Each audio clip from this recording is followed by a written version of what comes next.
तो ऐसे बच्चे जो नर्सरी केजी से भी पहले, जिन्हें हम पहले घर में अपने तरीके से बड़ा करते थे, आजकल उनको हम इस तरह के स्कूल में भेजते हैं जहां उनकी एक प्रायर लर्निंग होती है। हमने ये स्कूल स्टार्ट किया था। It was the thought as a mother जी, जब मेरे अपने बच्चे छोटे थे and I was hunting for a preschool. That time I realised कि what I am looking for I am not getting that. कितने चैलेंजेस आपने अपने पर्सनल एक्सपीरियंस से देखे, कुछ उसके बारे में बताएं। पेरेंट्स की एक्सपेक्टेशंस को मीट करना या सरपास करना एक बहुत बड़ा चैलेंज है। मैम, मुझे तो बस अपने बच्चे का एडमिशन किसी भी अच्छे स्कूल में करवाना है, ये बस इंटरव्यू क्रैक कर ले। कहीं भी स्कूल्स में या कॉलेजेस में एडमिशन पाना इतना आसान नहीं रह गया आज के समय में। Very true. आपने एक टर्म सुना होगा, बहुत कॉमन है आजकल, हेलीकॉप्टर पेरेंटिंग।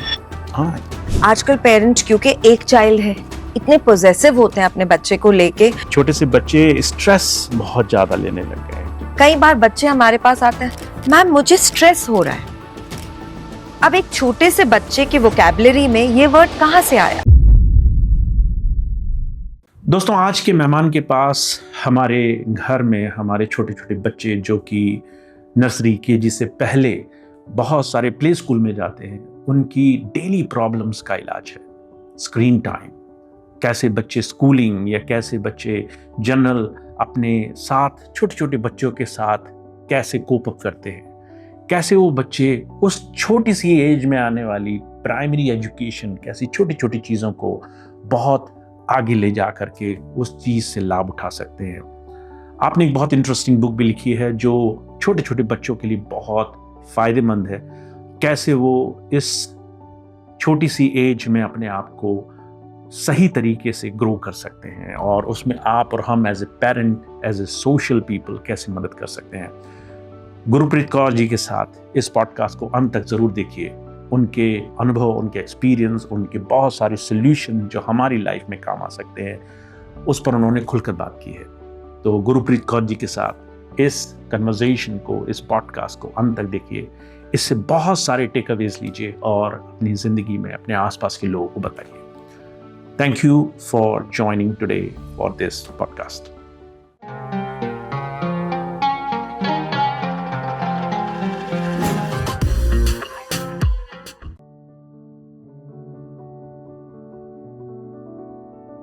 दोस्तों, आज हमारे इस पॉडकास्ट में बहुत ही ख़ास मेहमान हैं गुरप्रीत कौर जी। कंगारू किड्स की आप ओनर हैं इस वक्त, जो आपकी ब्रांच है LDA में, और बहुत सारे बच्चे जो प्ले स्कूल में जाते हैं उनको आपके स्कूल से, आपकी लर्निंग से बहुत ज़्यादा फ़ायदा हो रहा है। गुरप्रीत जी, बहुत बहुत स्वागत है। Welcome in our podcast. Thank you Devendra ji for inviting me over for this podcast.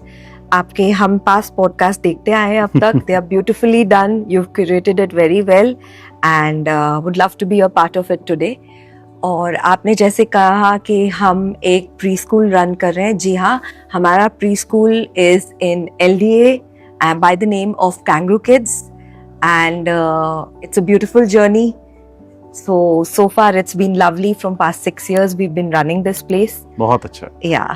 तो आज हम कुछ ऐसे विषयों पे बात करेंगे जो बच्चों से जुड़े हुए हैं और ऑब्वियसली आपका बहुत एक्सपीरियंस है उसमें। फर्स्ट ऑफ ऑल, ये एक प्ले स्कूल है जिसको कई बार किंडरगार्टन या कई अलग नाम से भी जानते हैं। जी। तो ऐसे बच्चे जो नर्सरी केजी से भी पहले, जिन्हें हम पहले घर में अपने तरीके से बड़ा करते थे, आजकल उनको हम इस तरह के स्कूल में भेजते हैं जहां उनकी एक प्रायर लर्निंग होती है। कैंगरू किड्स जो बच्चों की जो प्राइमरी एजुकेशन है, उन्हें कैसे सीखना है, क्या देखना है, और उन चीज़ों में हेल्प करता है। जी। तो क्या ज़रूरत पड़ी भारत जैसे देश में इस तरह के एक स्कूल को शुरू करने की? देखिए, यहाँ पे जब हमने ये स्कूल स्टार्ट किया था, it was the thought as a mother. जी। जब मेरे अपने बच्चे छोटे थे and I was hunting for a preschool, that time I realised कि what I am looking for I am not getting that. Basically जब एक मेट्रो सिटी से मैं कंपेयर कर रही थी कि किस तरह की वहाँ मेरे रिलेटिव्स के बच्चों की education, direction, gross motor development, fine motor development और भी बहुत सारी सोशल डेवलपमेंट हो रही है, वो चीज़ें हमें यहाँ नहीं देखने को मिल रही थी जी। हमें वो ओल्ड स्कूल थिंकिंग टाइप बस यही था कि बच्चों की लैंग्वेज में बस ABC डेवलपमेंट हो जाए, नंबर डेवलपमेंट हो जाए, कुछ राइम्स आ जाए, इंटरव्यू क्लियर कर लें। That was the whole scenario यहाँ तो इसी तरह की चीजें होती थी कि बस ABCD आ जाए, नंबर्स आ जाएं। यस, लेकिन that is not the point. वो तो बच्चा सीख ही लेगा जी, ठीक है। तो what I was looking for the all round development and building the confidence of the child, वो जो मुझे यहाँ नहीं मिला। So that was the time when I started thinking कि ऐसा कुछ होना चाहिए हमारे पास लखनऊ में भी, जहाँ पे parents can go and feel very comfortable कि हमारा बच्चा हर चीज सीखेगा यहाँ पे, खाली ABC सीखने नहीं निकला है घर से। तो that was the time we came up with this. We did lot of R&D over here कि हमें किस ब्रांड के साथ जुड़ना चाहिए, किस ब्रांड को यहाँ लाना चाहिए जो हमारे को ये सब चीजें दे। तो अभी कितने बच्चे आपके इस LDA ब्रांच में होंगे? We are blessed. We have crossed 100 from past 2 years, and from past 2 years we are closing admissions from the month of July. Wow. We do not have space. So that's the way it is. We've been blessed, and having in today's time this kind of a place जहाँ पे आपकी admissions close हो जाए pre school में, एक बहुत बड़ी बात है। So because usually क्या होता है, round the year admissions होते रहते हैं और लोग आते जाते रहते हैं प्री स्कूल्स में। That is the culture. But यहाँ क्या होता है, we are blessed of parents who join us, are there for a very long time with us. They only leave when their child is ready for the proper school. जो लोग satisfied नहीं होते वो switch करते रहते हैं इधर उधर। Exactly. कुछ पेरेंट्स ऐसे होते हैं जब वो एक प्री स्कूल से नहीं satisfied होते, maybe the next 3 months quarterly में दूसरे स्कूल की दे दें। लेकिन crossing my fingers I would like to say कि ऐसा हमारे साथ नहीं होता है। तो किस तरह के चैलेंजेस आप फेस करते होंगे, क्योंकि ये बच्चे इस एज में तो नहीं होते कि उन्हें पता है कैसे क्या करना है, किस तरह से चीजें मैनेज करनी है, जैसे एकदम early stage. See, challenges is not with the children, it's with the parents. थोड़ा सा और डिफाइन कीजिए। I'll explain it. I'll explain. देखिए होता क्या है, बच्चा तो एक गीली मिट्टी है, हम उसको जिस तरह से डिफाइन करेंगे वो रेडी होगा उस चीज के लिए, वो उस डायरेक्शन में move. But parents have lot of expectations. Parents की एक्सपेक्टेशंस को मीट करना या सरपास करना एक बहुत बड़ा चैलेंज है। They come with us expectation, ma'am मुझे तो बस अपने बच्चे का एडमिशन किसी भी अच्छे स्कूल में करवाना है, ये बस इंटरव्यू क्रैक कर ले, that's my aim. Without understanding over here parents, वो ये नहीं सोच रहे कि यहाँ पे हमें ये देखना है कि बच्चे का कॉन्फिडेंस कैसे बिल्ड किया जाए। कॉन्फिडेंस के लिए हम उनको यहाँ लाए। Exactly, that is not their point. उनका बस टारगेट है कि आगे एडमिशन किसी भी अच्छे रिनाउंड स्कूल में इंटरव्यू क्लियर कर ले। But I think they have to understand कि दे हैव टू सी कि यहाँ पे मेरे बच्चे का कॉन्फिडेंस, मेरे बच्चे की ऑल राउंड डेवलपमेंट, उसकी ग्रूमिंग किस तरह से हो रही है, they should work on that. Everything else follows. अगर बेस अच्छा है, हर जगह बच्चा विनर है।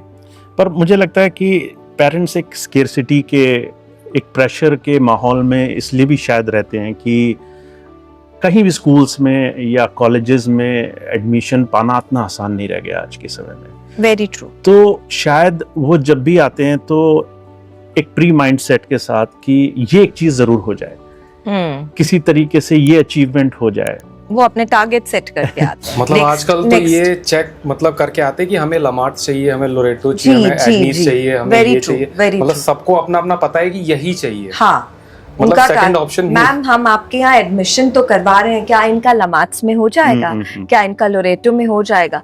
How can we take a guarantee of something which do not know? Future is so unpredictable. But apart from that, we work hard. Apart from that, बच्चों के साथ जो वो आपके साथ इंटरेक्ट होते हैं, आते हैं, you feel that it is going in a very good way. उस वहाँ आपको कुछ इस तरह के struggles नहीं face करने पड़े? Separation anxiety is the beginning struggle we have. It's a beginning struggle where जहाँ बच्चे रोते हैं yes, या उनमें क्या होता है जब वो अपनी फैमिली से पहली बाहर निकलते हैं तो वो एक एंजाइटी जो होती है, उनका डर जो होता है वो that is the biggest thing, ice breaker. जब हम उस ट्रस्ट को बिल्ड कर लेते हैं, वो आइस को ब्रेक कर देते हैं, that we have achieved the first hurdle. Okay, that is the first part. Then there are many kids who come to us who are hyperactive. आजकल आप समझ रहे हैं hyperactive बच्चे बहुत कॉमन है. ये कोई डिजीज नहीं है. ये इसलिए भी होता है कई बार क्योंकि हम आजकल एक न्यूक्लियर फैमिली में रहते हैं जहाँ हर किसी का एक बच्चा है. There were times जब होते थे 2-3 बच्चे घर पे. Exactly. वो आज टाइम्स नहीं रह गए. हर एक फैमिली में एक बच्चा, being pampered completely at home, किसी बात पे रोका टोका नहीं जाता है. तो इन वजहों से बच्चे हाइपर एक्टिव हो जाते हैं, जिद्दी हो जाते हैं, शेयरिंग नहीं करना चाहते. तो ये सब इश्यूज हम बहुत कॉमनली फेस करते हैं जब बच्चे हमारे पास आते हैं. तो इन सब हैबिट्स को कैसे ब्रेक करके उनको सोशली इन्वॉल्व करना एक बहुत बड़ा टास्क है. But then slowly and steadily we achieve that. We have lot of different ways, ideas and concepts to do these things. और बहुत friendly और soft way से we achieve these things. बहुत अच्छा ये आप लोग काम कर रहे हैं कि बच्चे को उसके कॉन्फिडेंस से जोड़ना. और जो आपने कॉमन एक प्रॉब्लम अभी बताई कि बहुत हाइपर एक्टिव हो जाते हैं बच्चे, उस चीज को थोड़ा सा आप लोग बैलेंस करने की कोशिश करते हैं. मतलब 3 साल का 4 साल का बच्चा है, वो पेरेंट्स पे एंजाइटी इश्यूज बढ़ गए हैं बच्चों में. यस, तो क्या ये उसकी एक वजह हो सकती है? बिल्कुल हो सकती है. होता क्या है, आपने एक टर्म सुना होगा, बहुत कॉमन है आजकल, हेलीकॉप्टर पेरेंटिंग. हाँ, यस यस. इसमें क्या होता है, basically helicopter parenting is nothing but आजकल पेरेंट्स क्योंकि एक चाइल्ड है, इतने पोजेसिव होते हैं अपने बच्चे को लेके, वो अगर उनका बस चले तो वो तो हर जगह कारपेट बिछा दे के बच्चा गिरे भी ना, exactly, उसको चोट भी ना लगे जी. तो ये क्या सही है? मेरे हिसाब से तो ये बिल्कुल सही नहीं. जब आप बच्चे को गिरने नहीं देंगे, गिरकर उठने नहीं देंगे तो सीखने कैसे देंगे? How will they face the world अगर वो एक छोटी छोटी चीजें खुद से नहीं कर पा रहे? अगर कोई टफ सिचुएशन है, उनकी एक सिंपल पजल है, वो आप खुद सॉल्व कर देंगे तो उसने क्या सीखा? बिल्कुल.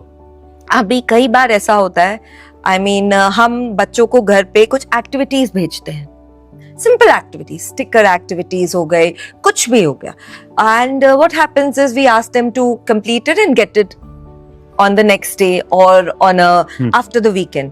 तो हम नोटिस करते हैं कुछ जगहों में पेरेंट्स ने वो एक्टिविटीज कर दी होती हैं.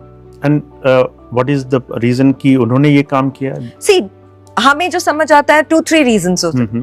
पेशेंस इशू, हम में पेशेंस नहीं है इतनी देर बच्चे को देखने का. हम जल्दी से करके काम खत्म कर देते हैं. The second reason is child is not responding, he is not doing, तो अच्छा नहीं लगता, करके खत्म कर. Third is अरे इससे हो नहीं पा रहा है, बहुत डिफिकल्ट काम मैम ने दे दिया है, ये कैसे करेगा? मतलब उसको चैलेंजेस को फेस ही नहीं करने देना. Exactly. You know, these 3 mindsets के पेरेंट्स ये नहीं रियलाइज कर रहे कि आज अगर बच्चे को हम इतना नहीं करने दे रहे तो वो आगे के स्टेप्स में क्या करेगा. अगर हमारे बच्चे का लेवल A है तो हम उसको पुश तो B पे करेंगे ना. बिल्कुल. तो वो B पे कैसे जाएगा? जब उसको हम चैलेंजेस नहीं देंगे वो B पे नहीं आ पाएगा. आप चाहते हो कि हम वही स्टैग्नेंट लेवल पे रहे, वैसा नहीं रहता है. Then we are not growing the mind. We have to give exercise to the mind. तो कहीं ना कहीं इस बिहेवियर से हम अपने बच्चों को कहीं ना कहीं वीक बना रहे हैं. Is it बिल्कुल बिल्कुल बिल्कुल. अगर हम पूरा दिन उनकी हर चीज में, हर बात में हेल्प करते रहेंगे, वो फिर वीक होंगे ही होंगे. They'll depend on us at a longer time. Exactly. हम शायद बाद का फ्यूचर नहीं देख पा रहे, पर ये बहुत शायद डिफिकल्ट होने वाला उन बच्चों के लिए. इनकी एक्सपेक्टेशन बहुत हाई है.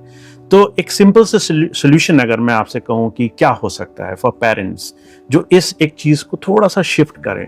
आई कैन नॉट से कि वो चेंज कर दें कंप्लीटली, पर कैसे वो शिफ्ट कर सकते हैं इसको? इस चीज में वो 2-3 चीजों का ध्यान दे सकते हैं. They have to be a guide, not doing the work. आप उनको सुपरवाइज करिए, उनकी गलतियों को देखे और उनको गाइड करे. कोई बात नहीं, ट्राई अगेन. थोड़ा patience they. If they keep trying, may be 4th time उनसे एक बार में होगा, सेकेंड टाइम में होगा, लेकिन एंड में वो सीख जाएंगे. 1 point. Second is patience के अलावा they have to understand कि हमेशा उनके लिए available नहीं हो सकते. Give them space. Okay. Space देना बहुत जरूरी है. Start by simple choices when they are young. Will you wear a red dress or will you wear a blue dress?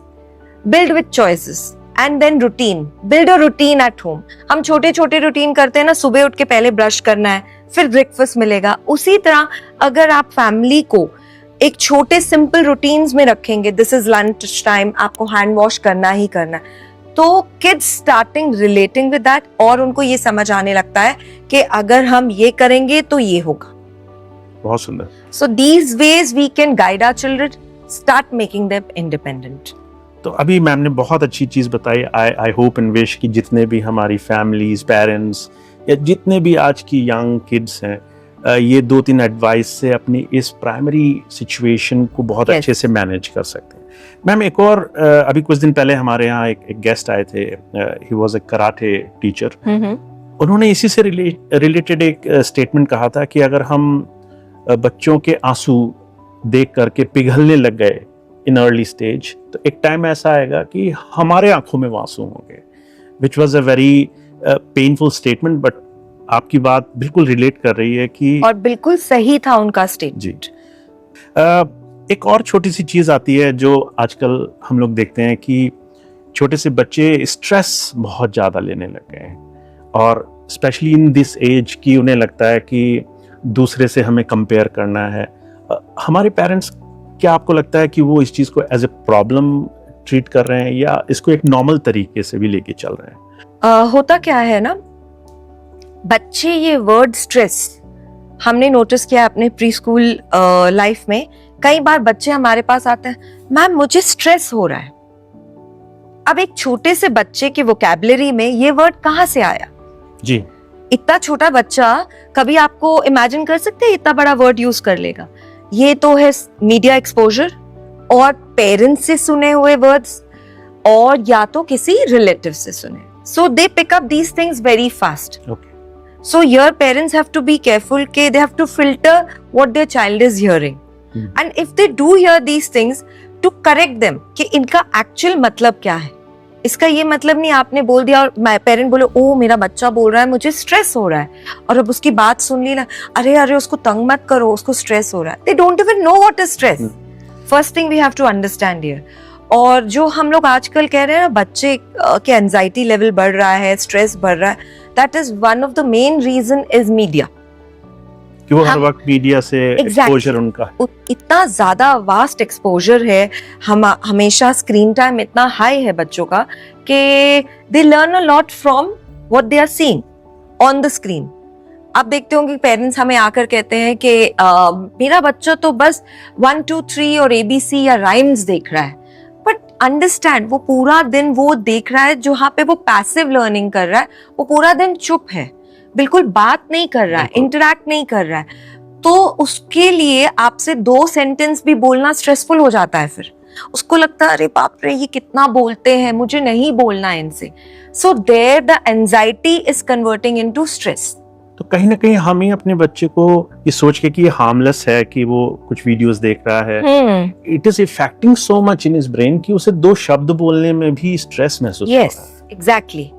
तभी तो आज के टाइम में ये स्पीच इश्यूज, एंजाइटी इश्यूज, बच्चों के अंदर जो हाइपर एक्टिव ये सब इश्यूज आ रहे हैं, one of the main reason is too much screen time. Ma'am थोड़े से और इस टॉपिक पे आप बताइए कि स्क्रीन टाइम एक्चुअली हार्मलेस लग रहा है हम लोग को, but what kind of problems we can face with it. तो आपको क्या महसूस होता है, क्या बेसिक चीजें ऐसी हैं जो इससे निकल के आ सकती हैं?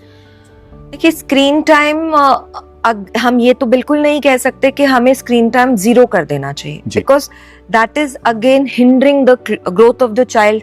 आजकल स्क्रीन टाइम भी थोड़ा सा कहीं ना कहीं एक कॉन्फिडेंस देता है कि एक दूसरे से, एक थोड़े बड़े बच्चे एक दूसरे से बात करते हैं, हाँ मैंने वो चीज देखी, मैंने ये चीज. But you can again restrict the screen time. आप रिस्ट्रिक्शन क्रिएट करें, ½ an hour टू मैक्सिमम, बड़े बच्चों के लिए 1 hour. That will help them in doing other activities. जब वो बाहर निकलेंगे, एक्स्ट्रा करिकुलर चीजें करेंगे, उनकी ग्रोथ ज्यादा होगी, वो इंटरेक्शन ज्यादा करेंगे, so that way it helps them. दूसरा चीज, स्क्रीन टाइम इस तरह का रखे जहाँ पे इंटरैक्टिव एप्स हो, जहाँ पे वो ऐप से कुछ सीख भी रहे हैं और साथ में उसको आंसर भी कर रहे हैं, so at least they are having a two way conversation in an app.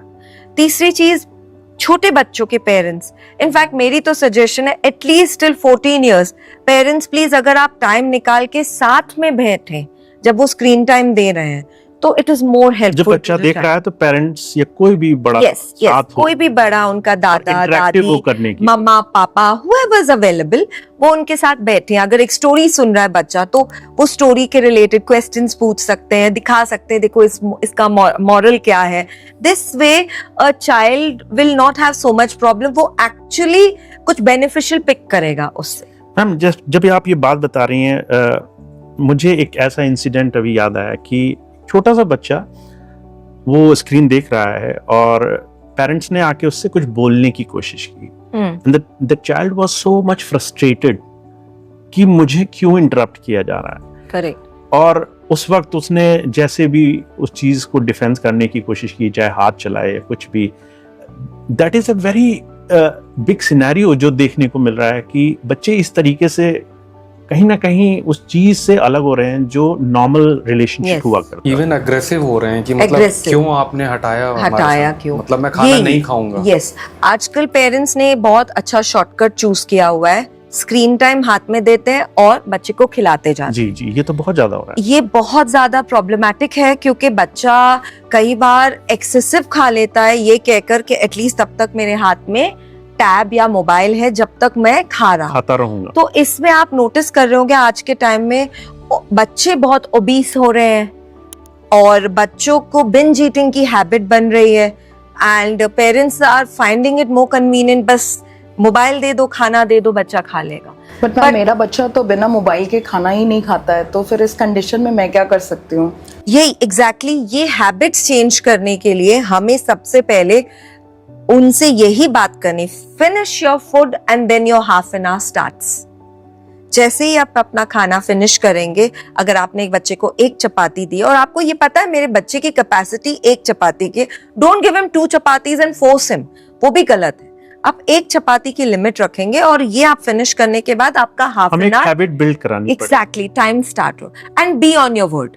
ये छोटी छोटी चीजें करने से बच्चों को ये पता होगा कि if I am eating properly in a proper way at the dining table, then my parents will listen to me and they have that acceptance. लेकिन अगर आप एक दो बार उनके टैंट्रम्स में आ जाएंगे, क्योंकि कुछ बच्चे स्टार्टिंग में इस चीज के लिए टैंट्रम्स भी कर सकते हैं, वो ये कह सकते हैं हम नहीं खाएंगे अगर आप हमें मोबाइल या टैब या जो भी लैपटॉप नहीं दे रहे. तो अगर आप उनकी बातों में आ जाते हैं और उनकी बात मान लेते हैं तो they know the way out. They know the way out. Next time वो सेम सिचुएशन होगी, वो आपसे अपनी बात मनवा लेंगे. बेसिकली अभी आपने भी देखा होगा कि बहुत सारे बच्चे they know the limits how they can push. अगर उन्हें पता हो जाए कि अगर मैं आपको इतना पुश करूंगा तो आप उस प्रॉब्लम से निकलने के लिए शायद सोल्यूशन आप यही करेंगे कि आप मोबाइल या टैब हाथ में दे देंगे. In the end you will succumb to the situation और आप उनको दे देंगे. तो ऐसे पेरेंट्स के लिए क्या कुछ ऐसा सजेशन हो सकता है which they have to take it in a very serious note? क्योंकि पहले तो मैम हम लोग के तो चाटे पड़ जाते थे, अब तो स्कूल में अगर कहीं से भी पेरेंट्स को पता चल जाए कि आज टीचर ने टच किया है या मतलब अगर उसको मारा है या पनिश किया है, तो मतलब इतना वैसे बिहेव करते हैं, गलत तरीके से भी लिया. यस, मतलब वो स्कूल पहुंच जाते हैं कंप्लेंट लेके. Hitting is never a solution. वैसे भी किसी भी चीज के सॉल्यूशन कभी भी मारना नहीं है. तो यहाँ पे आपको अपने बाउंड्री सेट करने फ्रॉम अ यंग एज. पहले से अगर बच्चों को पता हो, क्योंकि आपने देखा है कई बार आपने मॉल गए, कहीं घूमने गए, आपने नोटिस किया होगा कई छोटे बच्चे हैं वो मॉल में लेट गए हैं क्योंकि उनके मम्मा ने उनको जो टॉय चाहिए वो नहीं लेके दे रही, या उनको कोई कैंडीज चाहिए वो नहीं परचेज करके दे. तो we have seen this, but there are some mothers I have noticed, वो आगे वॉक करना शुरू कर देती है और they know not turn back and look. ऐसा नहीं they don't care for their child, they know कि अगर मैं वापस गई उसको मैंने वो चीज परचेज करके दे दी तो ये फिर हर साइकिल बार हमेशा चलती है। एग्जैक्टली मेरी वीकनेस बन जाएगी और ये मेरे पे इसी तरह हमेशा वापस ये टैंट्रम क्रिएट होगा। तो यहाँ पे ये साइकिल नहीं क्रिएट होने देनी। तो मैम जैसे हम लोग जो बात कर रहे हैं, ऑब्वियसली बहुत से पेरेंट्स ये बात कर चुके होंगे या इस सॉल्यूशन को सुन चुके होंगे, but at some particular point they will say कि ठीक है ये लोग बात कर रहे हैं but it will not work, ये ऐसे नहीं होता है। हमें as a teacher, as a school you running, हम उनको क्या कॉन्क्रीट ये बोल सकते हैं विच दे मे अप्लाई और जिससे उनकी लाइफ में ये चेंजेस कुछ अच्छी डायरेक्शन में जा सकते हैं? Like they have to understand कि इसका मतलब डार्क साइड क्या हो सकता है। See if we are not understanding at the young age कि हमारे बच्चे हमारे माइंड के साथ प्ले कर सकते हैं, they can force us to do things, अगर हम ये यंग एज में समझ जाएंगे उनका तो काफी इजीली ये हैंडल हो जाएगा। लेकिन जैसे जैसे ये बच्चे बड़े होते हैं, they are getting smarter and I think they beat us in a few years, they are smarter than us, क्योंकि सिनेरियो ही ऐसा है कि दे आर सो स्मार्ट। तो तब और डिफिकल्ट होता है, the challenges are more and maybe it is difficult भी। क्या कई बार तो सिचुएशन ऐसी हो जाती है कि पेरेंट्स ये कहते हैं कि हम इनको बोर्डिंग में डाल देते हैं, बोर्डिंग सोल्यूशन है। No, I don't think so that is the solution. The solution is, again, we have to be patient with our children. And sometimes counseling in big children help. जब आप बच्चों को अगर खुद से नहीं डील कर पा रहे, आज के टाइम में there are lot of counselors out there who can help us. तो जो काम हम नहीं कर पा रहे, जी, which actually we should do ourselves, पर अगर हम किसी भी रीजन से नहीं कर पा रहे, counselling is not a bad idea. No, it is not a bad idea. और ऐसा नहीं कि हम नहीं कर पा रहे हैं। होता क्या है कि जब बच्चा बड़ा हो जाता है वो पेरेंट्स को ग्रांटेड लेना लगता है, उसको लगता है अरे ये तो बोलते ही हैं, they stop listening to us. एक एज आती है, आपने भी नोटिस किया होगा, कई जो यंगस्टर्स हैं, टीनेजर्स हैं, वो हमारी बात सुनना बंद कर देते हैं पेरेंट्स की। उनको लगता है पेरेंट्स की आदत है, वो रोज रोज हमें समझाते हैं। तो इस चीज को थोड़ा सा अगर हम एक काउंसलर के थ्रू आए, we share our issues, they share their issues, and when they come with a solution, it is a completely different scenario. So ऐसा नहीं है आज के टाइम में हम सोचे अरे हम अपने बच्चे को डॉक्टर के पास लेके जा रहे हैं, उसकी क्या प्रॉब्लम है, कुछ कोई प्रॉब्लम नहीं। This is a common scenario in today's time, and after COVID, this is a new scenario. We have to accept this, और इसके साथ हमें अपने आप को और बच्चों को मूव करना चाहिए आगे। मैम हमने कुछ रिसर्च किया था कि स्क्रीन टाइम से बेसिकली इन लॉन्ग टर्म लोगों के या बच्चों की नॉर्मल हेल्थ पे क्या असर पड़ सकता है।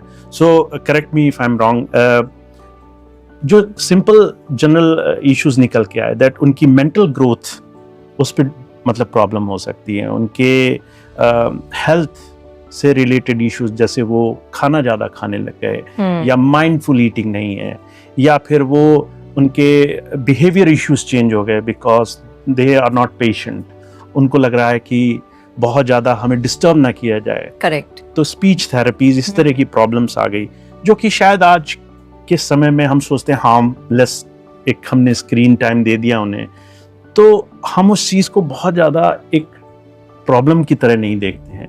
ऑल्सो टोल्ड कि हेल्थ इश्यूज में आप कई मोबिलिटी या कई ऐसी चीज़ों में प्रॉब्लम ले सकते हैं, आप बाहर नहीं खेलते हैं, आप नेचुरली ग्राउंड में नहीं खेलते हैं, ऐसी कुछ चीज़ें निकल के आई। तो क्या आपको लगता है कि हमें इन चीज़ों का ध्यान देना चाहिए या एज ए पेरेंट हमें इस चीज़ का रियलाइजेशन होना चाहिए कि एक स्क्रीन हार्मलेस नहीं है? बिल्कुल सही है, स्क्रीन बिल्कुल हार्मलेस नहीं है। Over screen time is going to affect children, और जो हमारे छोटे छोटे बच्चे हैं जिनको हमें बहुत सारा प्ले टाइम और डेवलपमेंट देना चाहिए, प्ले डेट्स पे लेके जाना चाहिए, गार्डन्स में लेके जाना चाहिए। अगर हम अब पूरा दिन उनको एक स्क्रीन देकर या टीवी के सामने, कि मैंने स्क्रीन टाइम नहीं दिया है, टीवी के सामने बिठा देंगे, तो उनकी मोटा डेवलपमेंट, चाहे वो स्पीच के रिलेटेड हो, हैंड मूवमेंट के रिलेटेड हो या लेग मूवमेंट के रिलेटेड हो, सब कुछ में डिले आ सकता है। तो और आता भी है, कई पेरेंट्स एक्सेप्ट कर लेते हैं और उस पे वर्क करना शुरू कर देते हैं, कई पेरेंट्स एक्सेप्ट और कई पेरेंट्स एक्सेप्ट ही नहीं करते। तो मैम जैसे आपका जो ये प्ले स्कूल है, इसमें ऑलरेडी आप बहुत सी चीज़ें कर रहे हैं जो बच्चों को फ्यूचरिस्टिक प्रॉब्लम से बचाने के लिहाज से उनकी हैबिट्स में आ जाएं, फॉर एग्जांपल स्टोरी टाइम या कैसे, तो प्लीज़ उसके बारे में थोड़ा सा ज़रूर बताइए। जहाँ हम लोग एक नॉर्मल प्री स्कूल को लेते हैं, जैसे हम उसको ये समझते हैं, वहाँ पर एक नॉर्मल डे की लर्निंग का प्रोसेस होता है, लेकिन हमारे स्कूल में we believe in interactive learning. हम बच्चों को इक्वली इन्वॉल्व रखते हैं, डिफरेंट स्टेशंस बनाते हैं, जहाँ हमारे कुछ स्टूडेंट्स एक स्टेशन पे जाते हैं, कुछ स्टूडेंट्स दूसरे स्टेशन पे जाते हैं। This way they learn to get involved and do activities in a group. घरों में ये एनवायरनमेंट हम नहीं दे पाते बच्चे, बिल्कुल नहीं। हम बच्चे को बस एक्टिविटी देते हैं, वो इंडिविजुअली कर लेगा, अकेला कर लेगा ज्यादा से ज्यादा। हम यहाँ पे वो लर्न करते हैं how to share, how to wait for my turn, which is very important. ये एक पॉइंट था। फिर हमारे बच्चे जब स्कूल आते हैं तो आते ही उनको अपने शूज उतार के रैक पे रखने होते हैं और फिर रिटर्न में पहनने होते हैं। In the beginning kids do not know, और इनफैक्ट मेरे हिसाब से कई एज तक मदर्स खुद ही बच्चों को रोज शूज पहनाती हैं। छोटी छोटी चीजें वो सारी चीजें खुद करती है। एग्जैक्टली। बच्चा कैसे करेगा? बच्चा कैसे सीखेगा जब आपने उनको करने ही नहीं दिया? तो यार हम अपने बच्चों को खुद से, चाहे वो पहले दिन हाफ एन आवर ले रहा है, सेकेंड डे वो 25 मिनट्स ले रहा है, इस तरह से विद इन 3 months वो बच्चा अपना शूज खुद उतार के रैक पे रखता है और खुद जाने के टाइम पहनते हैं। These are simple life skills and it builds। वो मैम के पास इतनी खुशी से आते हैं कि मैम मैंने अपना शूज खुद पहना। Then we have this bag area जहाँ पे वो अपना बैग खुद से लगाने जाते हैं। There are knobs, they have initials of the child। उनको पता है यहाँ पे ये मेरा इनिशियल है, have to put my bag over there। ये एक इंडिपेंडेंस है। फिर वी हैव टीम एफर्ट, जहाँ पे जो बच्चे कम इंटरैक्ट करते हैं, कम सोशलाइज करते हैं, हम उनको और आगे लेकर आते हैं और उनसे उस दिन मैम के साथ distribution of tiffin and bottle हर बैग से लेकर करवाते हैं। This gives them so much happiness. वो कहते हैं कि क्या ही हो गया आज, we have done such a good, pressure भी नहीं डाला और स्टिल हमने इंटरैक्ट किया। And they are very happy that day कि आज मैंने अपने सारे फ्रेंड्स को टिफिन और बॉटल डिस्ट्रीब्यूट किया। These simple activities of life skill help them build their confidence one step at a time। ऐसे ही हमारी और बहुत एक्टिविटीज है। We have different types of stories done in the school। Then we have developed lot of other activities like Mondays and Tuesdays we have dedicated to phonics classes। हम बच्चों को बहुत young age से ही phonics भी start करा देते हैं, जिसमें उनकी रीडिंग स्किल्स डेवलप हो जाती हैं। At the age of 3 years हमारा बच्चा आपको बोर्ड पर बता देगा। तो कहीं ना कहीं आपके जितने भी प्रोग्राम्स हैं वो बच्चे को दूसरे के साथ इंटरेक्ट करना, दूसरे के साथ मिलना, बैठना, बहुत सारी चीजें करने की तरफ ले जाता है, जिससे वो एक छोटे से बॉक्स में ना बंद करके रह जाए। हमारा बिल्कुल ये इंटरेस्ट नहीं है कि टीचर बोर्ड पे लिखेगी और बच्चा सेम चीज कॉपी करके बुक में लिखेगा। That is never our intention. In fact हमारी क्लास की सेटिंग्स ऐसे होती ही नहीं है। We have a very very friendly setting जहाँ बच्चे एंजॉय करते हैं, इन्वॉल्व होते हैं, कभी साइंस एक्सपेरिमेंट्स कर रहे हैं। सबसे मेन वो खुद जब एक्सपेरिमेंट करते हैं तो दे हैव क्वेश्चंस। अच्छा, इससे रिलेटेड आपने कोई बुक भी बनाई है मैम, जिसमें आप उन बच्चों की help? Yeah, I'll like to show you my book which we've created. This is my first high contrast book. Okay. ये book is for children from the age group of 4 months onwards. ये ऐसी book है जो इन बच्चों के visual development में बहुत help करती है। हमारा एक बहुत बड़ा मोटो है, हम कहते हैं make the first 5 years count. Okay. इसका मतलब ये है जो हमारे बच्चे हैं जिनके फर्स्ट 5 years में उनकी brain development it is at its peak, highest पे है वो। उसके synapses are so sharp at that time कि हम उनको बहुत अच्छे से यूज कर सकते हैं। तो हम अब एक 4 महीने के बच्चे को जब बार बार एक नॉट सो कलरफुल बुक दिखा रहे हैं जिसमें ब्लैक एंड व्हाइट है, इसका रीजन भी कुछ है।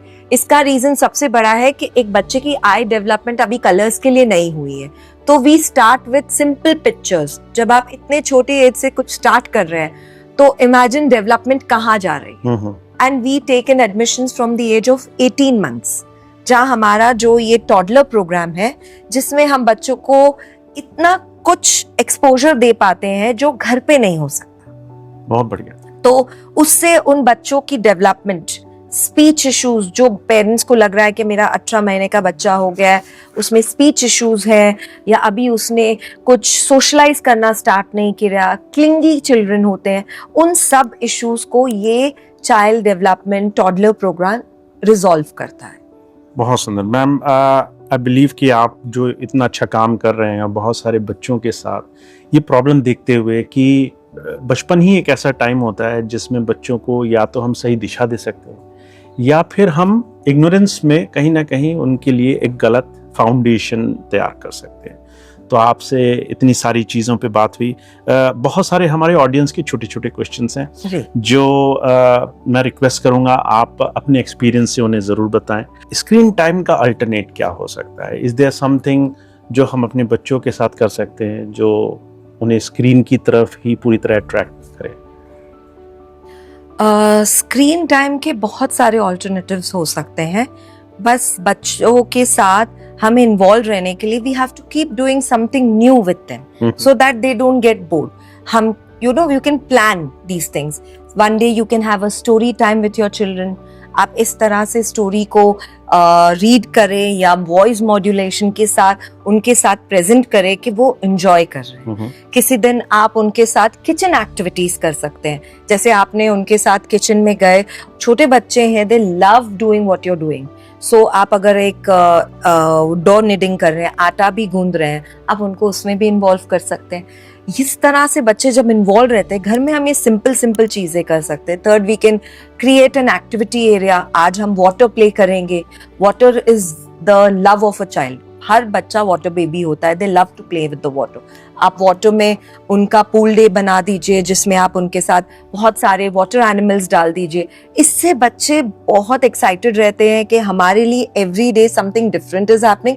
एंड पेरेंट के लिए भी planning one activity a day is not very difficult, लेकिन एक्टिविटी ऐसे प्लान करिए कि बच्चा इन्वॉल्व रहे और आपको पता है आपके बच्चे को क्या पसंद है। कुछ बच्चों को कलरिंग, पेंटिंग का ज्यादा शौक है, तो आप उस डायरेक्शन की एक्टिविटीज प्लान कर सकते हैं। चीजों को प्लान किया जा सकता है कि उनके पास कुछ करने को हो और वो सिर्फ स्क्रीन की तरफ अट्रैक्ट ना हो। जैसे आप अपने घरों में अपने लिए कोई डाइट प्लान क्रिएट कर रहे हैं, उसी तरह आप एक वीकली इनके लिए प्लान क्रिएट करके रख लीजिए। Okay, today I will do water time, today I will do kitchen time. इस तरह से आपकी प्लानिंग भी पहले से होगी और एंजाइटी भी बच्चों में नहीं होगी कि tomorrow we are going to do this.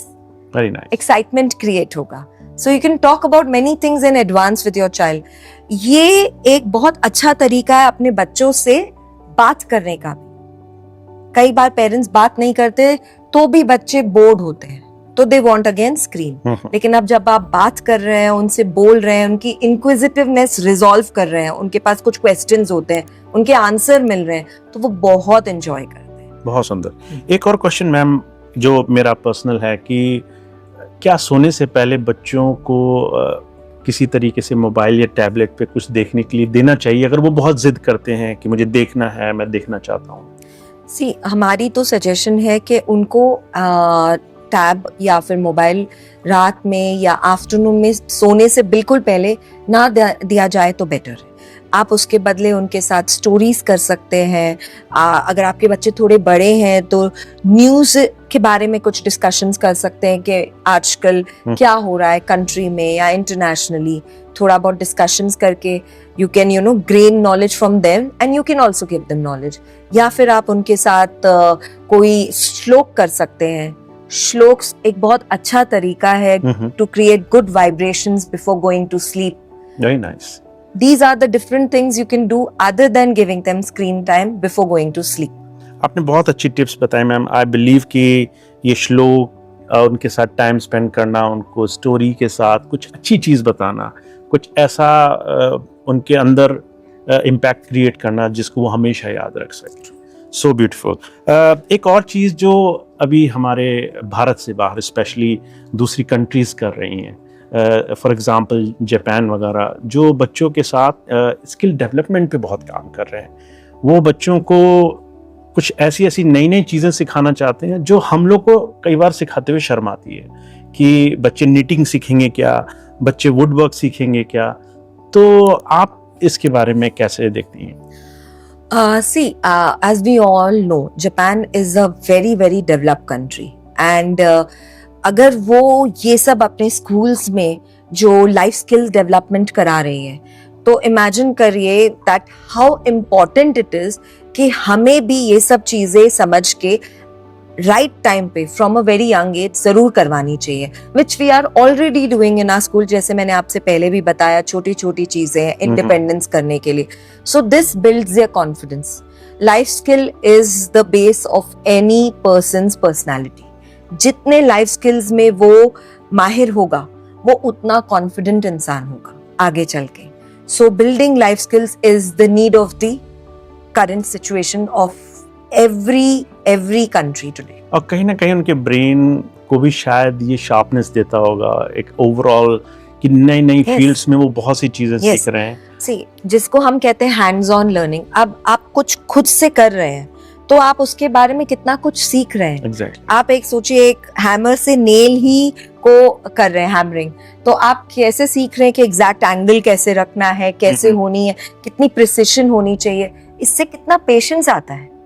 इतने कॉन्फिडेंटली वो बच्चा कर रहा है at the small age because precision है. सिंपल कुकिंग एक्टिविटी अगर बच्चा कर रहा है तो कितने अच्छे से उसको पता है कब स्लो फ्लेम रखनी है, कभी हाई फ्लेम रखनी है. ये छोटी छोटी चीजें आप बुकिश नॉलेज से नहीं दे सकते. बिल्कुल नहीं दे सकते. बुकिश नॉलेज आजकल तो हमारे पास गूगल और चैट जीपीटी भी दे रहा है. जो हमें नहीं दे रहा है वो है life skills which are the need of the hour. तो हमें इस चीज को अडेप्ट करना चाहिए, क्योंकि ये हमारे बच्चों को बहुत ज़्यादा एक अच्छी दिशा में ले जाने का रास्ता बनेगा. बिल्कुल. So one last question ma'am, क्योंकि हम देखते हैं कि जो हम पहले करते थे, giving our children a kind of space, कि वो शुरू में अपने एक क्रिएटिव माइंड से सीखे.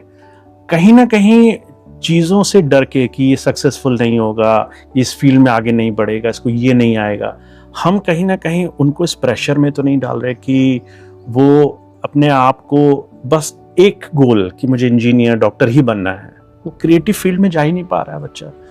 तो क्या ये चीज़ हमसे मिस हो रही है? आज के पेरेंट्स तो काफ़ी अवेयर हैं. They are giving their kids a chance to spread their wings. लेकिन अभी भी कुछ फैमिलीज या अभी भी कुछ पेरेंट्स हैं जिनकी ओल्ड स्कूल थिंकिंग है कि मेरा बच्चा मेडिसिन या इंजीनियरिंग में ही जाएगा. I would like to tell them कि let them spread their wings. जरूरी नहीं है कि यही दो fields हैं. There is so much to explore. There are so many options. हमें अपने बच्चों पे प्रेशर नहीं बना के उनको ऑप्शंस देने चाहिए. एक बड़ा फनी सा फ्रेज है मैम कि शायद एक फिल्म का, कि एक बच्चे के पैदा होते ही उसके पेरेंट्स कहते हैं ये तो इंजीनियर बनेगा, ये तो डॉक्टर बनेगा. True. तो वो पैदा ही हुआ है पर उसका गोल ऑलरेडी डिसाइडेड है कि इसको किस लाइन में जाना है. क्या ये एज ए पेरेंट एक सफल जीवन जीने की हमारे बच्चों का जीवन सक्सेसफुल हो, ये उस स्केर्सिटी के अराउंड है कि हम बच्चों को कई बार खुल के जीने में या उनको उनके हिसाब से डेवलप होने में कतराते हैं? जैसे आपने कहा ये एक फिल्मी फ्रेज है, तो इसका एग्जाम्पल भी मैं एक फिल्मी मूवी को ही याद दिलाते हुए कहूँ, तारे जमीन पे. जी. उस पिक्चर ने हम सबकी कितनी सारी मिथ है जिसको क्लियर किया और कई इश्यूज को उसने ऐसे उठाया जो आज की सोसाइटी फेस कर रही है.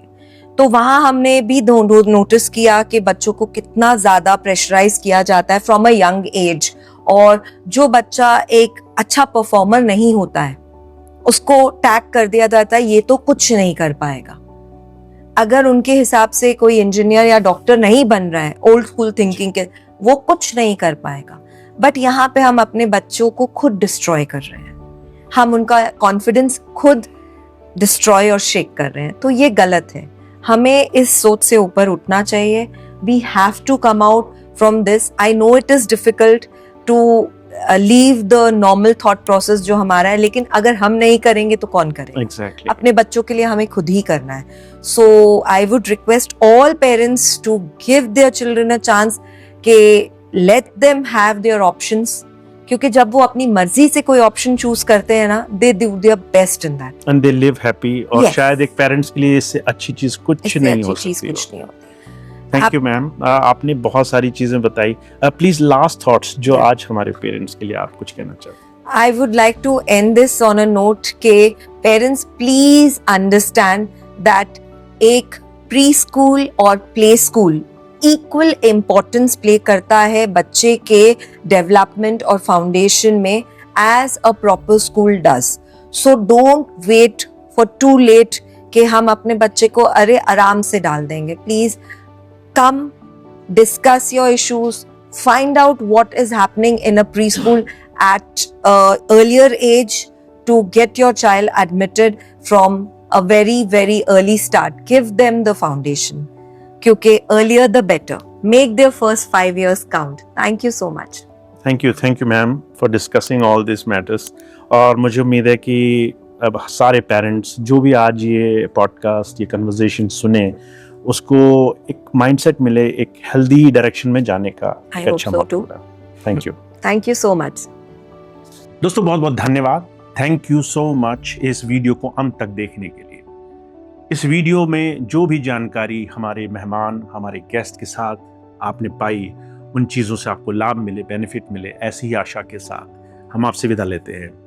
अगर आप चाहते हैं ऐसे बहुत सारे अनोखे, बहुत सारे गूढ़ रहस्यों से बहुत सारे एक्सपीरियंस मेहमान हमारे सामने आते रहें तो इस चैनल को ज़रूर सब्सक्राइब कीजिए, लाइक कीजिए, शेयर कीजिए, ज़्यादा से ज़्यादा लोगों को बताइए ताकि हम अपने इस चैनल को बड़ा कर सकें, बहुत सारे चैनल के मेहमान यहाँ पर आ सकें, अपने अनुभव आपके साथ शेयर कर सकें और आप उनसे पर्सनली उनके एक्सपीरियंस के साथ उनसे अपने आप को सीख करके जीवन को एक अलग लेवल पे ले जा सकें।